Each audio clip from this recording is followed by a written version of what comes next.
वृंदा द्वारा राधा कृष्ण के रहस्य का वर्णन। वृंदा ने नारद को देखकर पुनः पुनः प्रणाम किया एवं मुनि श्रेष्ठ जी से बोली, कैसे आपका आगमन हुआ? श्री नारद जी बोले, हे देवी, हे शोभने, तुमसे मैं श्री हरि के नैतिक चरित्र को जानना चाहता हूँ। यदि मैं इसको सुनने में योग्य हूँ तो कहो।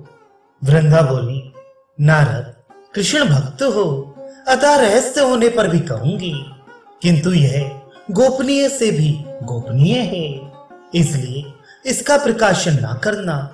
निशांत सेवा। वृंदावन मध्य में 50 कुंज हैं, अनेक कल्प वृक्ष निकुंज हैं, दिव्य रत्नमय गृह हैं। उस गृह में निविड़ रूप से आलंगित होकर शैया में दोनों प्रिया प्रीतम निंद्रित हैं। आज्ञा से पक्षीगण दोनों को जगाने पर भी परस्पर और भी आलिंगन को निविड़ कर लिए। आलिंगन टूटने के भय से दोनों कातर हो गए थे। उन दोनों का मन नहीं होता था कि शैया से थोड़ा भी उठें। अनंतर सारिका और शुकगण के विविध वाक्य द्वारा जगाने से दोनों जगकर शैया से उठकर शैया में बैठ गए।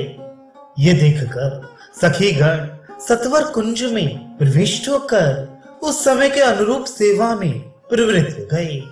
पुनर्वार शारिका वाक्य से शैया से उठकर उत्कंठा से व्याकुल होकर अपने अपने घर की ओर चलने लगे। यह निशांत सेवा है। अब प्रातः सेवा सुनो। प्रातः काल में मैया के जगाने पर कृष्ण सत्वर शैया से उठकर बलदेव के साथ दातुन करने लगे। मां की अनुमति से गैया दोहने के लिए गौशाला को कृष्ण गए। बुढ़ी और वयस्यागढ़ के जगाने से राधा भी शैया से जग गई। दंत काष्ठ आदि करने के बाद शरीर में सुगंधित तेल सेवा हुई। अनंतर स्नान वेदी में बैठने पर ललिता आदि सखियों ने उनको धीरे से स्नान कराया। इसके बाद वेशभूषा के घर में गईं। वहां पर सखीगण वेशभूषा, अलंकार, दिव्य गंध, माला, चंदन, अनुलेपन के द्वारा उनको भूषित किए। इसके बाद यशोदा माँ की सखी बुलाने के लिए आ गई। तब सास से आज्ञा लेकर सत्वर रसोई करने के लिए राधा नंदालय को चली गई। नारद बोले, देवी, यशोदा राधा को रसोई बनाने के लिए क्यों बुलाती हैं? उनके यहाँ रसोई बनाने के लिए रोहिणी आदि अनेक तो हैं। वृंदा बोली, मैंने कात्यायनी के पास से पहले सुना है कि महर्षि दुर्वासा ने राधा को वर दिया था कि हे देवी, तुम जो कुछ पकाओगी मेरे अनुग्रह से वे सब अन्न, मिष्ठान, स्वाद अमृत के समान एवं आयुष्कर भी होंगे। इसलिए पुत्र वत्सला यशोदा रसोई के लिए प्रतिदिन उनको बुलाती हैं। मेरा पुत्र आयुष्मान होगा और स्वाद के लोभ से अधिक भोजन भी करेगा। सास की अनुमति से अति आनंद से राधा नंदालय को गई और सखीगण भी साथ गईं और रसोई की। कृष्ण ने भी कुछ समय गैया दुही, कुछ दूसरों से दुहवाई। अनंतर पिता के आदेश से सखाओं के साथ घर को आ गई। दासी ने कृष्ण के अंग में तेल मालिश किया और नहलाया। साफ कपड़े पहनकर सुगंध, माला, चंदन से भूषित हो गई। माथे सिंधी काटकर केशों का चूड़ा बनाया और कुछ केश को ग्रीवा कपाल के ओर लटकाया। गोल चंद्राकार तिलक की रचना कपाल में की, वह भी केश से सुशोभित रहा। कंगन, अंगद, केयूर, रत्न मुद्रिका के द्वारा हस्त सुशोभित थे। वक्ष स्थल में मुक्ताहार शोभित थे। मकराकृति कुंडल द्वारा वदन सुशोभित थे। माँ के बारंबार बुलाने से माँ की उंगली पकड़कर बलदेव के साथ भोजनालय को गए। विविध अन्न व्यंजनों का भोजन आपने किया। माँ और वयस्कों के साथ भोजन विनोद किया। विविध विनोद वाक्य से सखागण को हंसाकर एवं उन सबके विनोद वाक्य से स्वयं हंसकर भोजन लीला को संपन्न किया। इस प्रकार से भोजन एवं भोजनांत में आचमन कर दिव्य पलंग के ऊपर कुछ देर विश्राम किया। उस समय सेवक गण तांबूल प्रदान करने लगे। आपने दूसरों को तांबूल बांट कर दिया और स्वयं भोजन किया। श्री राधा ने भी भोजनानंद को देखा एवं मां यशोदा के बुलाने पर ललता आदि सखियों के साथ मिलकर लज्जा से संकुचित भाव से भोजन किया। यह प्रातः सेवा है। अब पूर्वाह्न सेवा सुनो। श्री कृष्ण गोवेश से भूषित होकर धनुवृंद को आगे आगे लेकर व्रजवासी गण के साथ आनंद से रास्ते में निकल पड़े। उस समय पिता माता भी पीछे पीछे आ रहे थे। उनको आपने प्रणाम कर लौटकर घर जाने के लिए राजी किया। नेत्रांत दृष्टि से प्रियागण को सुखी किया तथा अन्य सब अनुवृत्तियों को लौट जाने के लिए सम्मत कर गौ चराने के लिए वन को चली गई। वन में जाकर सखाओं के साथ कुछ देर तक खेलकर सखाओं को वंचना कर बहाना बनाकर 2-3 सखा को साथ लेकर प्रिया को देखने के लिए संकेत स्थान को गई। प्रिया राधा भी कृष्ण को वन में जाते देखकर घर को आ गई और सूर्य पूजा के बहाने से पुष्प चयन के छल से सास को ठगकर कृष्ण के साथ मिलने के लिए चली गई। यह पूर्वाह्न लीला थी। अब मध्याह्न लीला सुनो। इस प्रकार प्रिया प्रीतम दोनों अनेकों यत्नों से मिलकर निज जनों के साथ वन भ्रमण आदि अनेक प्रकार के क्रीड़ा आदि किए।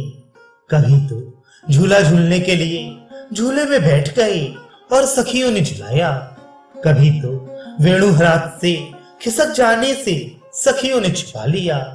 ढूंढने लगे तो किसी ने वंचना की, किसी ने गाली दी, किसी ने हंसी की। कृष्ण धन चोरी जाने से जैसे अवस्था होती है वैसी अवस्था में पड़ गए। कभी तो वसंत ऋतु के वन में घुस गए और आनंद से चंदन कुमकुम जल से नहाए और परस्पर को जल फेंक फेंक नहलाने लगे। इसके दूसरे ऋतु के वन में जाकर उस कालोचित अनेक प्रकार विहार निज गण के साथ आपने किया। कभी तो थकावट दूर करने के लिए पेड़ की छाया में बैठकर मधुपान किया। उससे मधुमदोन्मत्ता आ गई और निद्रा भी हुई। परस्पर के स्पर्श से रति क्रीड़ा की इच्छा जगी। रमण करने के लिए कुंज की ओर चली गई। रास्ते में मत्तता के कारण पैर खिसकने लगे। अनंतर हाथी जैसे हथनी के साथ विहार करता है वैसे ही आपने भी विहार किया।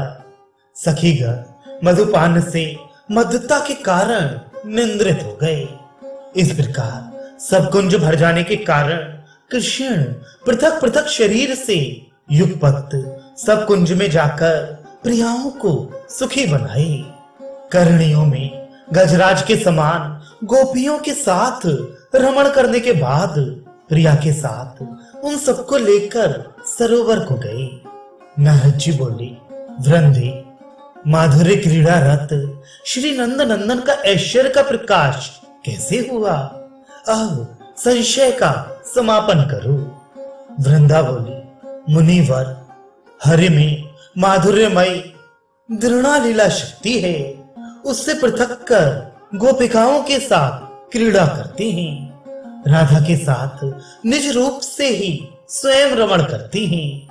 इस प्रकार माधुर्य लीला में हरि की ईश शक्ति का प्राकट्य होता है। जल सेक के द्वारा परस्पर खेलकर सबके साथ वसन भूषणों से भूषित हुए। वहां पर सरोवर के तीर में दिव्य रत्नमय घर में भोजन के लिए फल मूल आदि का भोजन आपने किया। उसका आयोजन मैंने किया था। प्रथम श्री राधा ने परिवेशन किया और श्री कृष्ण ने भोजन किया और 2-3 को साथ लेकर शयन घर की ओर गए और पुष्प शैया में शयन किया। तांबूल प्रदान, पाद संवाहन, व्यजन प्रवृत्ति के द्वारा सखियों ने उनकी सेवा की। इससे कृष्ण राधा को सोच सोच कर सो गए। हरि के सो जाने के बाद राधा आनंदित होकर गण के साथ श्री हरि के प्रमादि भोजन किए।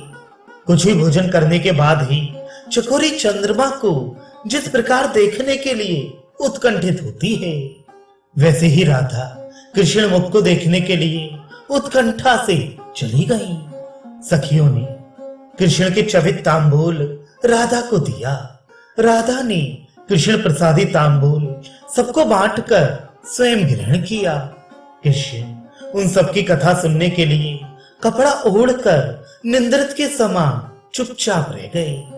सबने कृष्ण के मुख को नेत्रों से अच्छी तरह देखा और एक दूसरे के मुंह ताकने लगे।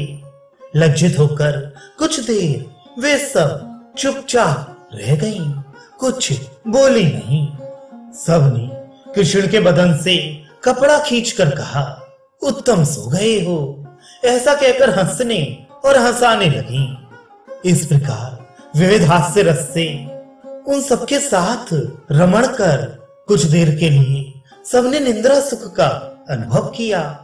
सब जागकर आसन में बैठ गए और चुंबन, आलिंगन, हार ग्रहण, पण रखकर खेलना शुरू किए। प्रेम से आलाप भी करते करते पाशा खेलने लगे। प्रिया से पराजित होकर भी कृष्ण ने कहा, मैंने जीता। झूठ ही कहा। जोर से हार आदि लेने के लिए कृष्ण प्रवृत्त हो गए तो प्रिया ने उनको ताड़ना की और न मानने पर कर्णोत्पल्ल के द्वारा प्रहार किया। चीज खो जाने पर जैसे वेदन विषणन होता है, वैसा होकर कृष्ण ने कहा, लो मैं हार गया। जो कुछ पण तुमने किया था वे सब तुम ले लो। चुम्बन आदि को मैंने दिया है। ऐसा कहकर उस प्रकार आचरण करने लगी। भ्रुओं के टेढ़ापन देखने के लिए और फटकार सुनने के लिए वैसा आचरण करने लगी। इसके बाद शारी शुक के कलह और वाणी को सुनकर वहां से घर जाने के लिए निकल पड़ी। कृष्ण कांता को कहकर गौ की ओर चले गए। राधा सूर्य कुंडस्थ सूर्य मंदिर को सखियों के साथ चली गई। कुछ ही दूर जाने के बाद वहां से कृष्ण लौटकर वे प्रवेश धारण कर सूर्य मंदिर की ओर चल दिए। सखियों ने प्रार्थना की। इससे सम्मत होकर कल्पित मंत्र और परिहास से पूजन कृष्ण ने कराया। अनंतर उन सब ने जान ही लिया कि यह कृष्ण कांते हैं और आनंद सागर में वे सब अपना पराया खोकर ही डूब गईं। विविध विहार से 2 याम अर्थात 6 घंटे बीत गए और वे सब घर को चली गईं। कृष्ण गौ संभालने के लिए चल दिए। यह सायाह्न सेवा हुई। अब पराह्न सेवा सुनो। सखाओं के साथ मिलकर कृष्ण ने गैया को इकट्ठा किया। व्रज को जाने के लिए बांसुरी को बजाया। हरि की बांसुरी को सुनकर नंद आदि गोपगण गोधुली गगन में देखकर सब काज को छोड़कर स्त्री बालक आदि व्रज के सभी व्यक्ति कृष्ण को देखने के मार्ग की ओर चलने लगे। राजमार्ग में व्रज के द्वार में जो जहां पर थे, इन सब व्रजवासियों से कृष्ण क्रम पूर्वक मिलने लगे। दर्शन, स्पर्श, सहास से, अवलोकन से अपर जनगण को खुश किए। गोप वृद्ध को प्रणाम से खुश किए। कायिक वाचक नमस्कार भी किए। इस प्रकार व्रजवासियों ने भी यथा योग्य प्रीति प्रदर्शन किया। इस प्रकार व्रजवासियों ने भी यथा योग्य प्रीति प्रदर्शन करने के बाद गौ को गोष्ठ में प्रवेश कराया। पिता माता के आग्रह से मां के साथ कृष्ण घर को गए। स्नान, पान एवं कुछ भोजन कर गैया धोने के लिए पुनर्वार गौशाला को गए। यह पराह्न सेवा हुई। अब साई सेवा सुनो। गैया धोवाकर बछड़े को दूध पिलाकर पिता के साथ कृष्ण घर को गए। साथ दूध ढोने वाले बारिक भी थे। वहां पर मार्त वृंद और उन सबके पुत्र वृंद के साथ बलराम के साथ कृष्ण चरवे, चुष्य, लेह, पेय आदि 4 प्रकार के भोजन सेवन किए। यह साई सेवा हुई। अब प्रदोष सेवा सुनो। माँ यशोदा के कहने के पहले ही राधा ने सखियों के द्वारा विविध प्रकार के पकवान आदि भेज दिए। पिता प्रवृत्ति के साथ हरि ने उन सब मिष्ठान भोजन कर और प्रशंसा कर समागृह को गए, जहां पर अनेक सज्जन तथा स्तुति करने वाले बंदी जन भी थे। जो सब सखी पकवान लेकर नंदालय राधा के यहाँ से आई थी, उन सबको यशोदा ने अनेकानेक पकवान देकर विदा किया। सखियों ने यशोदा प्रदत्त और कृष्ण भोजनावशेष को लेकर श्री राधा को निवेदन कर दिया। राधा ने सखीगण के साथ उक्त भोजन सामग्री को लेकर भोजन कर सखियों से मंडित भूषित होकर आनंद से अभिसार के लिए तैयार कर लिया। एक एक सखी के साथ राधा यमुना तीर पर अभिसार कर पहुंच गई थी। शुक्ल पक्ष कृष्ण पक्ष के उचित वेश धारण कर जो सखियों ने कराया था और राधा दिव्य रत्न में गृह कल्प वृक्ष नुकुंज में सखियों के साथ आ गई। कृष्ण ने भी सभा में विविध कौतुक को देखकर मनोज्ञ कवित्व को सुनकर संगीत से संतुष्ट होकर कलाकारों को विविध पुरस्कार प्रदान किया और मां के बुलाने पर कृष्ण शयन घर में आ गए। मां के चले जाने के बाद कृष्ण दरवाजा खोलकर खिड़की से भागकर संकेत स्थान को प्रिया से मिलने के लिए चल दिए। यह प्रदोष सेवा हुई। अब रात्रि सेवा सुनो। प्रिया प्रीतम दोनों कुंज में मिल गए। उसके बाद वन वन में विविध क्रीड़ा विहार करने लगे। विविध वेश नृत्य गीत का प्राधान्य इसमें विशेष रूप से था। सार्धयाम द्वय 7.5 घंटे इस प्रकार व्यतीत करने के बाद सोने के लिए दूसरे को ना कहकर चुपके से कुंज में राधा कृष्ण घुस गए और व्रंतहीन पुष्प की शैया में सुखपूर्वक निद्रित हो गए। प्रिय सखीगण सेवा में तत्पर रहे।